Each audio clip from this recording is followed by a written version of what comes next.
You're welcome back to Politics HQ and News Central Television.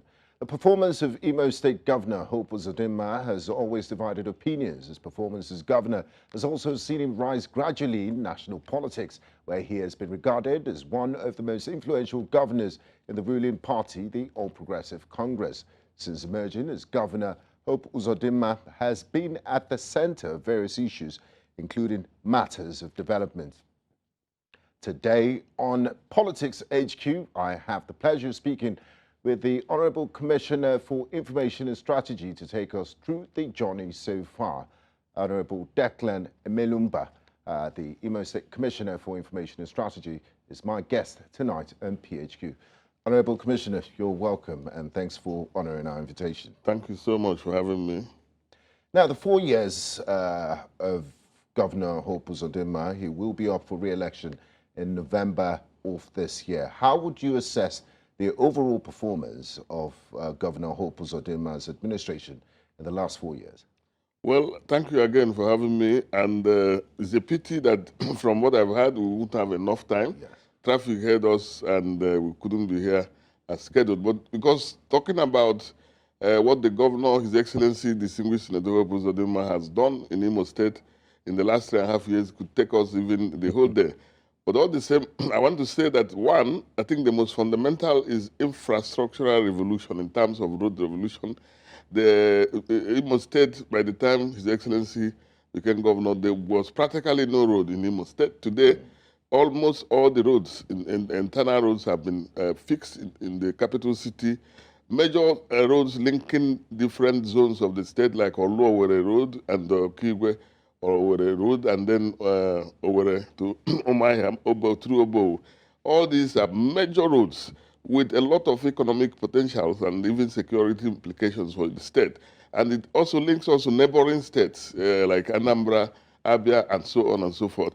Then you talk about youth empowerment, trying to bring out our youths, a good number of thousands of them from unemployment. So far, about 20,000 youths have been trained and equipped in different skills.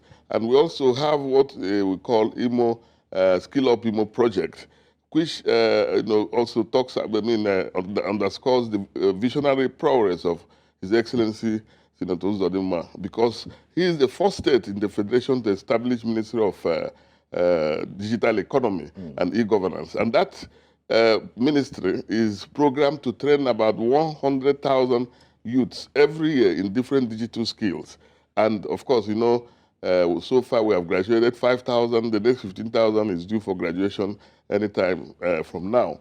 And then you talk about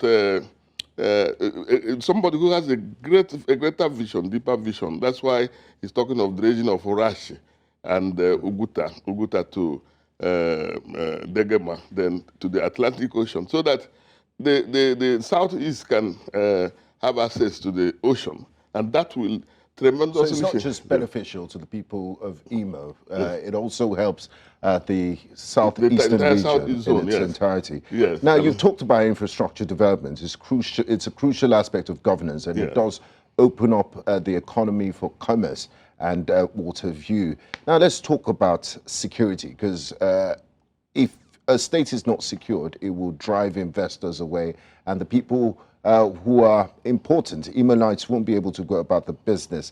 Now, the IPOB sit-at-home orders have been observed in the state on various occasions. Could you share some perspective on the potential impacts of these orders on state security and the economy? And what measures has the Hope Uzodinma administration taken to mitigate the negative consequences while upholding the citizens' rights to express themselves? Well, thank you again. Well, the sit-at-home order, as far as Imo is concerned, is really not there. Our people have come to terms with the fact that they cannot observe it, because if you come to Owerri on Mondays, you find that banks are open, businesses are thriving. Maybe in a few rural areas, you can have semblance of that. But in terms of generally speaking, it doesn't have any effect in the operations of Imo State. And, talking about security, I'd like to let you know that about 2 or 3 years ago, when there was really the madness of insecurity, when people's heads were beheaded and displayed on marketplaces, policemen were killed rampantly, houses were burnt, including His Excellency's house, including my own, and so many other horrible things. It took the determination and the resolve of a man who had vision to be able to wrestle this insecurity to a standstill. And it is to the glory of God that today, 2 years down the line, Imo is relatively safer. And in fact, you can say that Imo is safe for business. And evidence of this abound.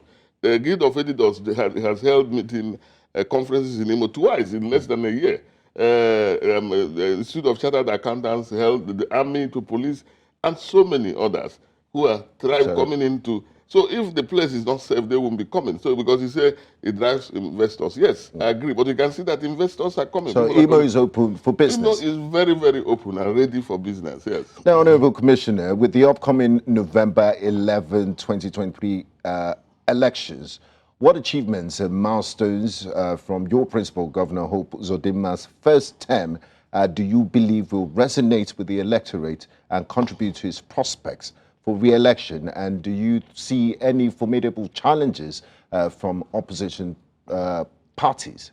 Well, thank you again. I think the most important thing that Imo people are very proud and happy about is that this is a governor that has not in any way been corrupt. He has managed their funds prudently, and he has challenged anybody. Say, if you have seen me steal Imo people's money, please come out openly and say it. And this is a departure from the past, where previous administrations were amassing people's wealth, acquiring public patrimony as if it is a private. But this is a man who has come, and in the last 3.5 years, he has prudently managed the economy, and people have seen the result. People have seen that he has yielded a lot of dividends of democracy. So I think that they also want him to continue because they have seen honesty, they have seen dedication, they have seen vision, and they have seen that with this man, they will go places.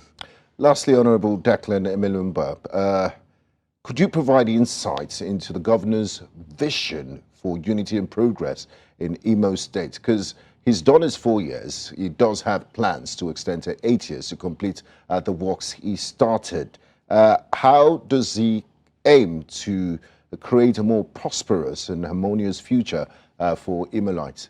Okay, well, I'd like to let you know that when His Excellency took over as governor, you know, APC, the party that his party, you know, was almost like, it was, before then, APC was almost like a pariah. You know, a lot of people were not happy, disenchanted about the oppression, and because of the oppressive nature of the those who were, but right now, today, I can tell you that almost the whole of Imo is on one page. Everybody, you know, imagine a situation where the State Executive Council of PDP emptied into APC. So many people are coming in and almost go and take a census and find out who is in Imo. Now that shows a man that is running an inclusive government and is accommodating everybody. He has, since he became governor, he has held quarterly stakeholders meeting every quarter since he became governor. To give feedback and feel the pulse of the people. And the people come, he will tell them, this is what I have done, this is my statement of account, this is how much we have spent, and these are the things we have done. And people, everybody will ask questions. And so they see that he's running an open, transparent, and accountable government. I think that's what Imo people have been missing for a long time, and they're happy and they want it to continue. News Central will definitely visit Owerri very soon, and we'll be there to cover the elections in November. Thank you very much, Honourable Declan Emelumba, Honourable Commissioner for Information and Strategy, Imo State. It's been a pleasure speaking to you. Thank you so much. It's a pity the time is so short. I hope we'll do this again. Okay, thank you. And this is where we draw the curtains on PHQ tonight. Join us tomorrow for another edition of Politics HQ on News Central Television. I'm Gbenga Aborowa. Thanks for being a good company. Bye-bye.